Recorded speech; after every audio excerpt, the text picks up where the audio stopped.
We've all been there. It's 2 p.m., you're staring at a textbook, and you completely hit a wall. Your brain fogs up, your eyelids feel like lead, and your body is practically begging for a recharge. Then you eat lunch. Within minutes, that heavy fog lifts. You can focus again. You have the physical stamina to run outside, and that invisible internal battery meter jumps back up to 100%. Our bodies operate exactly like a complex machine or a smartphone. They require a specific, constant supply of fuel to power the screen, process the data, and keep the system from shutting down. For us, that fuel is food. But there is a crucial difference between what we put on our plates and what our bodies actually use. Food refers to the physical objects, the apple, the bowl of rice, or the slice of bread you can hold in your hand. Nutrition describes the invisible process happening inside. It is how your body breaks down that physical apple into microscopic components, extracts the specific chemicals it needs, and ships them through your bloodstream to power your muscles and your brain. Grasping this distinction, the gap between simply chewing food and actually absorbing its nutrition, is the first step to running your personal machine at maximum efficiency. To see how this works, we have to look inside. The human body is a 24-hour bustling construction site. Trillions of cells are working right now, and they need a continuous daily delivery of resources to keep you alive. Their first major job is generating energy. Biologists call this internal engine respiration. Respiration is the chemical process that burns the carbohydrates and fats from your food, releasing the energy you need to run, play, and study. The second job is growth. While we often think of growth as just getting taller, at a cellular level, it means using proteins to expand your brain capacity, develop your internal organs, and build stronger bones. Then there is repair. If you fall and scrape your knee, your body redirects nutritional building blocks to the injury site.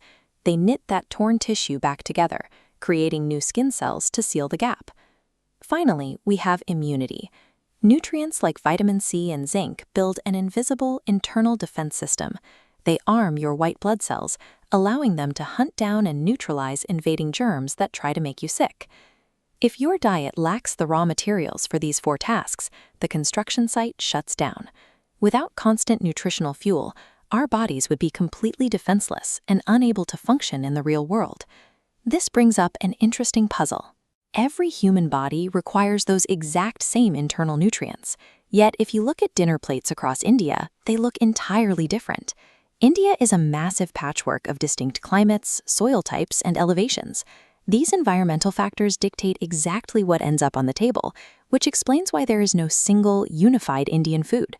Take Punjab in the north. The climate here is perfect for cultivating massive, semi-arid fields of wheat and pulses. Because of this geography, the traditional local diet relies on wheat-based foods, resulting in regional staples like chole bhature. Travel south to Tamil Nadu, and the landscape changes. Lush, water-rich environments dominate the region, making it ideal for growing paddy.